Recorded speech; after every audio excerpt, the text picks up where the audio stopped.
Les choses commencent à s'échauffer dans l'affaire contre FTX ainsi que Sam Bankman-Fried, car on a Caroline Ellison, l'ancienne PDG de Alameda Research, qui est en train de vendre la peau de SBF en échange de sa liberté. Alors les gars, ce sont des choses dont on doit absolument parler dans la vidéo d'aujourd'hui, parce que la SEC a statué que le jeton FTT est une security ou garantie.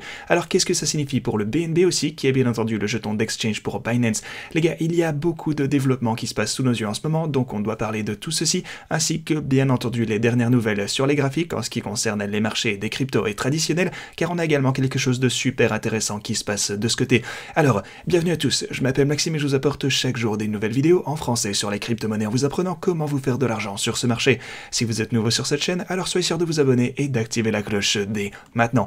Et ceci étant dit, on peut commencer très rapidement sur les graphes ici avant de passer aux dernières nouvelles en date en ce qui concerne Alameda Research, Sam, Caroline Ellison ainsi que FTX, car oui, elle est actuellement potentiellement exemptée de toute accusation. Et c'est complètement fou. Il s'agit carrément de la personne qui, avec Sam, est responsable de la plus grande fraude, ou en tout cas l'une des plus grandes fraudes de toute l'histoire. Mais bon, bref, ok, on se précipite pas, j'avais dit qu'on commençait par le graphique.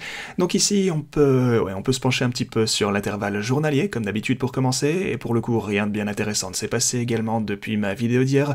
On est toujours en train de latéraliser pour le Bitcoin après avoir eu cette petite poussée, mais voilà, on a plus ou moins fait que ceci. Mais voilà le truc par contre, ici sur le DXY, sur l'indice du dollar, on a quelque chose de super intéressant qui est en train de se passer. Alors, de son côté, comme vous le savez, eh bien l'indice du dollar nous montre à quel point le dollar américain est fort par rapport aux autres devises du monde entier.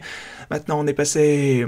en fait, on a identifié ensemble quelques moments clés ici pour l'indice du dollar au cours des quelques derniers mois. Tout d'abord, on pensait qu'on allait rechuter quelque part vers ici. En fait, l'indice du dollar devait commencer à s'affaiblir une fois qu'on aurait atteint plus ou moins ce niveau, et c'est exactement ce qui s'est passé. On a touché cette ligne de résistance, et à partir de ce moment, on a chuté de manière significative sur le DXY, de 10% ici plus précisément, ce qui est tout de même significatif.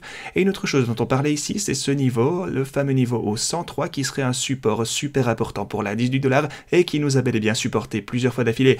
Les gars, on se souvient également qu'il existe une corrélation inverse entre les actions crypto et l'indice du dollar, ce qui signifie que lorsque ce fameux DXY baisse, eh bien les cryptos et les marchés traditionnels, eux, augmentent généralement.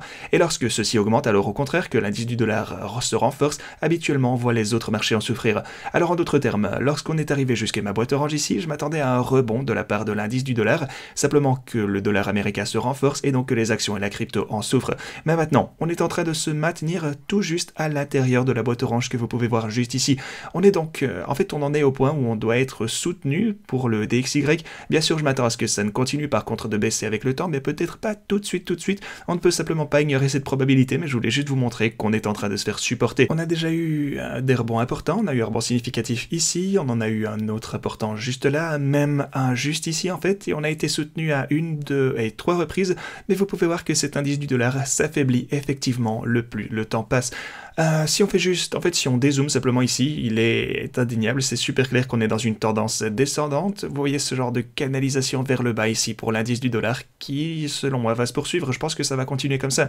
Donc si on casse ce niveau à la hausse, bah ok, on perd juste un peu de temps. Je m'attends tout de même à ce qu'on ait une résistance vers le niveau de 105, mais on pourrait tout de même continuer à chuter ici. Et ça, alors, ça signifierait qu'on aurait également besoin de percer ce niveau, plutôt d'avoir une cassure. Et si on continue à descendre à l'intérieur de ce canal, ce serait super intéressant pour le reste des marchés. C'est en fait un niveau clé à surveiller pour l'indice du dollar et je vous tiendrai au courant à ce sujet prochainement.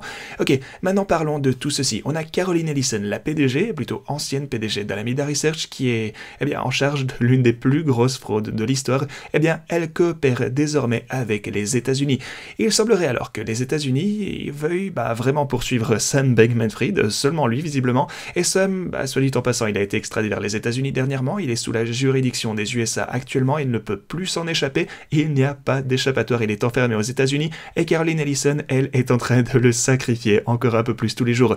Bien sûr, il est certainement le plus responsable de ce qui s'est passé avec Alameda Research, FTX, etc. On a pu confirmer tout ceci avec les documents judiciaires qu'on a pu voir passer ici et là, mais elle n'est pas innocente non plus, certainement pas innocente du tout. Mais d'après cet article, ce qu'ils en disent, c'est que l'accord de plaidoyer, parce que le truc c'est qu'en fait elle s'est arrangée avec le ministère de la Justice aux États-Unis visiblement, l'argent, et tout ce qu'elle avait à faire, c'était eh bien d'acquitter la caution de 250 000 $, de remettre ses documents de voyage et de confisquer ses avoirs, ce qui est, qu'on se le dise, extrêmement doux comme sanction par rapport à ce que certains autres criminels avec des actions similaires auraient pu subir auparavant. Donc voilà, le PDG de BitMEX, Arthur Hayes, rappelez-vous, sa caution a lui été de 10 millions de $ et il n'a commis des délits aucunement aussi graves que ce qu'elle a infligé au monde des crypto-monnaies. Alors voilà, selon cet article, comme je vous disais, cela l'acquitte de tout ce qu'on retenait contre elle, sauf les violations criminelles en rapport aux taxes, mais ceci à condition qu'elle coopère pleinement avec le bureau du procureur américain. Alors, je sais vraiment pas si c'est 100% correct, à prendre avec des pincettes encore une fois, ça me semble vraiment étrange qu'étant donné la gravité de ce pourquoi elle a été accusée et la gravité de cette fraude en général, le fait qu'elle s'en aille simplement en vendant la peau de Sam et en coopérant avec le bureau du procureur américain, franchement ça me paraît un peu gros, ça peut pas être vrai, enfin j'espère vraiment, on finira de toute façon par avoir toute la vérité les gars, mais c'est ce qu'on sait pour le moment. En d'autres termes, elle commet l'un des plus grands cas de fraude financière de tous les temps, elle donne simplement une caution de 250 000 $, elle rend tous ses documents de voyage en échange de toutes ses charges qui sont annulées. Cela pourrait être en fait le meilleur et seul trade profitable de Caroline. Maintenant, comme forcément c'est un petit peu ce que j'ai pensé, ce que je viens de vous dire, est-ce que c'est vraiment avéré? Certaines personnes sont un peu sceptiques, comme par exemple ici, je suis presque certain qu'il s'agit de charges supplémentaires. Elle ne peut donc pas être accusée de quoi que ce soit d'autre que ce pourquoi elle a déjà été accusée, sauf pour les infractions fiscales pénales. Certaines personnes disent en effet que Coindesk doit corriger cette histoire. Lorsque quelqu'un a plaidé coupable, ils ne sont pas poursuivis pour ces crimes, cela ne signifie pas pour autant qu'ils sont supprimés.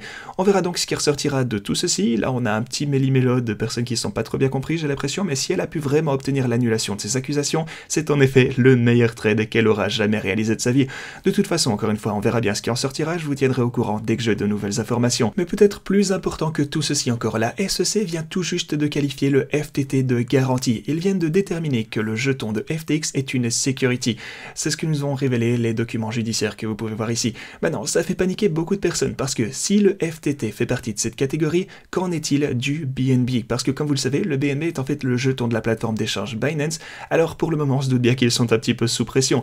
S'ils considèrent que le BNB est une sécurité, quelles sont les applications que ça aura pour Binance? Maintenant, pour moi personnellement, je suis pas trop inquiet, car oui, effectivement, ce serait un gros problème s'ils déterminaient que le BNB est une garantie, mais Binance, d'après ce qu'on en sait au moins, j'espère, évidemment j'ai aucune information en interne ou quoi que ce soit, donc ce n'est que mon humble avis, mais d'après ce qu'on en sait, d'après les informations qu'on a pour le moment, ce qui est probablement vrai, j'espère, Binance ne commet pas de fraude comme FTX a pu le faire. Alors en partant du principe que Binance ne commet pas de fraude, j'imagine que si le BNB devait être catégorisé comme une security, il pourrait régler ça avec la SEC, il pourrait un peu discuter du problème, je suis à peu près sûr qu'on trouverait une solution. Ça ne signifie pas, en tout cas ça ne devrait pas signifier que Binance est sur le point de devenir insolvable, tout comme on l'a vu avec le FTT et FTX ici. Dès que le FTT a sombré, FTX, Alameda et tout le reste s'est effondré d'un coup, mais je ne pense pas que ce serait le cas pour Binance. Encore une fois, je l'espère fortement, cependant je garde un œil sur tout ça, étant donné que le FTT était considéré comme une garantie, le BNB pourrait être également considéré comme une security, en particulier compte tenu que leur processus de rachat et de brûlage rentre dans cette catégorie, c'est quelque chose que FTT avait donc en cours, bien sûr ils ont brûlé leurs jetons en fonction des bénéfices que la plateforme réalisait, c'est aussi quelque chose que Binance est en train de faire, donc voilà, on gardera ça à l'esprit, je vous tiendrai au courant des nouvelles informations à l'avenir. Ok, avant qu'on continue, n'oubliez pas qu'on a toujours d'énormes bonus qui sont disponibles à gagner en description, vous aurez jusque 10 000 $ sur OKX, n'hésitez pas à utiliser ce lien juste ici, vous avez Bybit jusque 30 000 $, vous avez ce lien juste là, BitGate jusque 8 400 et Femex 4 000 $. Alors les gars, n'hésitez pas à profiter de toutes ces offres, limitées dans le temps qui plus est, qui se trouvent dans la description. Ok, maintenant on a quelques événements importants à venir.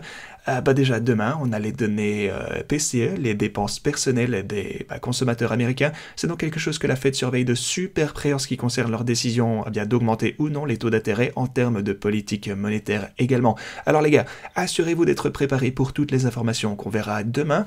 Vendredi aussi d'ailleurs, ça pourrait avoir un impact sur le marché si cela est annoncé comme beaucoup plus bas ou même plus haut que prévu. En fait, ça pourrait être positif également, même si visiblement la Fed n'a pas trop envie de voir ça. Donc voilà, c'est pour demain. On a également autre chose en fait avec la confiance des consommateurs qui a atteint un niveau de 108 juste avant les vacances. C'est un autre point que la Fed ne veut vraiment pas voir augmenter, elle veut voir la confiance des consommateurs baisser, et je sais que c'est un petit peu intuitif, mais là pour le moment c'est assez stable, et il y a beaucoup de confiance des consommateurs sur le marché. Encore une fois, c'est pas quelque chose que la Fed considère comme positif actuellement dans ces conditions, parce que ça fait simplement grimper l'inflation, en particulier pendant les vacances, parce que simplement si les gens se sentent bien, ils dépensent de l'argent, et ça fait grimper l'inflation. Encore une fois, je vous tiendrai au courant à propos de ça, j'espère pouvoir vous en dire plus prochainement. Enfin, petit rappel concernant ma vidéo d'hier où je vous parlais de la plus grosse huile du Bitcoin qui existe et qui a transféré pas mal de jetons vers un nouveau wallet. Ce portefeuille EDA contient toujours le Bitcoin dont on discutait, il ne les a pas vendus jusqu'à présent, on croise les doigts. Au moins, ils sont toujours ici en train de rien faire, on verra bien ce qui en sortira et comment ces jetons vont être utilisés. Je vous tiendrai au courant, mais voilà juste une petite mise à jour, le Bitcoin est toujours en pause dans ce wallet en particulier. Ok, c'est tout ce que je vais pour vous aujourd'hui les gars, merci d'avoir regardé cette vidéo et à la prochaine.